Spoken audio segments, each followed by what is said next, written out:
tempat yang paling Allah sukai di muka bumi, sehingga orang yang paling Allah cintai di muka bumi adalah orang yang sering ke tempat yang Allah suka. Dan tempat yang paling Allah suka adalah masjid. Berbicara tentang masjid, masjid adalah tempat favorit bagi sebagian orang, terutama umat muslim. Karena bukankah setiap muslim seharusnya bisa mengisi waktu dalam hidup ini dengan kebaikan-kebaikan, dengan amalan-amalan baik, dan beribadah sebagaimana tujuan Allah menciptakan kita di surah Az-Zariyat ayat 56. Wa ma khalaqtul jinna wal insa illa liya'budun, yang artinya aku tidak menciptakan jin dan manusia melainkan agar mereka beribadah kepadaku. Ketika permasalahan datang di dalam hidupmu, entah itu yang membuatmu menjadi putus asa dan kehilangan semangat di dalam memperjuangkan hidup, mungkin masjid salah satu tempat ternyaman untuk mengadu pada Sang Penguasa langit dan bumi. Karena jika kita sudah merasa nyaman berkeluh kesah dengan Allah, ada dua kemungkinan yang terjadi pada kita. Yang pertama, kita akan berbicara tanpa sadar akan waktu. Yang kedua, diam dengan hati yang bahagia. Bukankah senyaman itu jika mengadu kepada Allah yang Maha Kasih dan Sayang? Kita nggak akan kecewa jika kita bersandar kepada Allah. Masalah apapun itu, dalam segala dinamika hidup, kita selalu butuh Allah. Ketika Allah kasih kita ujian, bahkan ketika Allah memberikan kita nikmat. Saat kita diuji, Allah yang membuat kesabaran kita terjaga. La tahzan innallaha ma'ana. Sesungguhnya Allah bersama orang-orang yang sabar.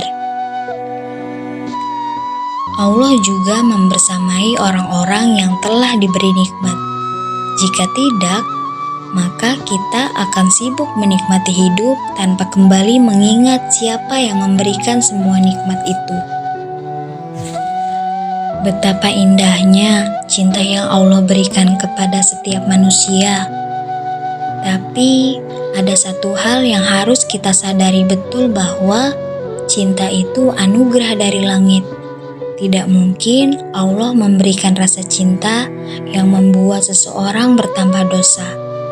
Kalau ada rasa yang membuat seseorang tidak khusyuk saat sholat, pasti bukan cinta. Kalau ada rasa yang menimbulkan perbuatan maksiat, pasti itu bukan cinta dari Allah, tapi itu adalah hawa nafsu. Allah menciptakan segala keindahan untuk dikagumi hingga ujungnya kita dapat selalu mengingatnya. Kita pun tahu bahwa hidup bukan sekedar mendapatkan apa yang kamu inginkan, tetapi tentang menghargai apa yang kamu miliki dan sabar menanti apa yang akan datang menghampiri. Carilah cinta dengan sujud, mendekatkan diri pada Allah. Allah akan mendatangkan sekian banyak orang yang mencintai. Teruslah berbuat baik meski itu melelahkan, karena lelahnya akan hilang, sedangkan pahalanya insya Allah akan terus ada. Adapun masjid favorit kami di kota Samarinda, salah satunya adalah Masjid Al-Misbah atau biasa disebut Masjid Emas. Terletak di Jalan Abdul Muthalib, Kelurahan Sungai Pinang, Kota Samarinda. Masjid Al-Misbah ini dapat menampung sekitar 700 jamaah. Semula masjid ini berupa langgar kecil dengan halaman yang terbatas, berdiri sejak tahun 60-an. Awalnya luas langgar ini hanya berukuran 5 x 10 meter dengan halaman yang sempit. Kini bangunan diubah menjadi masjid besar, luasnya pun ditambah berukuran 21 x 19 meter. Begitu baiknya orang-orang yang mendonaturkan sebagian hartanya untuk masjid ini. Semoga selalu berlimpah rezekinya. Amin Allahumma amin. Oh iya teman-teman, dukung terus ya channel kami dengan cara like, comment, and subscribe supaya kami semangat dalam membuat video lainnya. Terima kasih. Assalamualaikum.